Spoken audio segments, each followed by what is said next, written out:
মনেতে রং লাগছে রে তুই খোঁজ নিলি না, তোরই আশায় চাইয়া থাকি দাম দিলি না।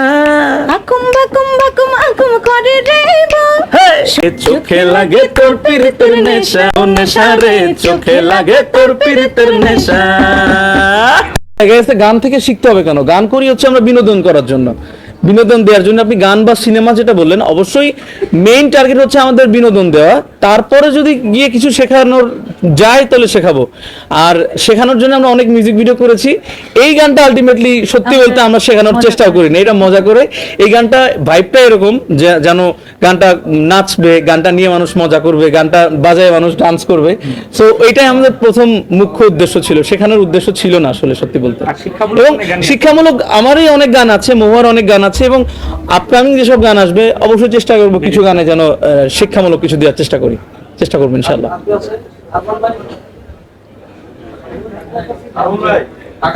ভাইয়া গান দিয়ে আপনি সারা দেশব্যাপী পরিচিত, জি, সেই ক্ষেত্রে এই রোমান্টিক গানগুলো আসলে সারা পাবেন বলে আশা করেন? আচ্ছা, আমি এর আগেও অনেকগুলো রোমান্টিক গানে অনেক সাড়া পেয়েছি অলরেডি। এবং যদি আমি মহুয়ার উদাহরণ দিই, আমার আর মহুয়ারে অনেকগুলো সুন্দরী রে, জাদুকরিলা, এগুলো সুপারহিট গান। সবাই সুপারহিট বলছে এই অর্থে যে ভিউর দিকে চিন্তা করলেও হিট, আবার মানুষের মুখে মুখে বা হাটে মাঠে ঘাটে বাঁচতে দেখেছি।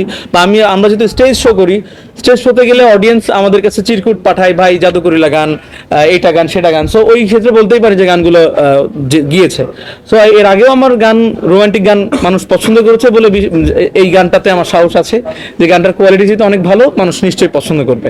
আচ্ছা আকাশ ভাই, একটা প্রশ্ন ছিল, সেটা হচ্ছে চোখে লাগে তো এই গানের বাজেটটা কত, এটা একটু জানা আছে?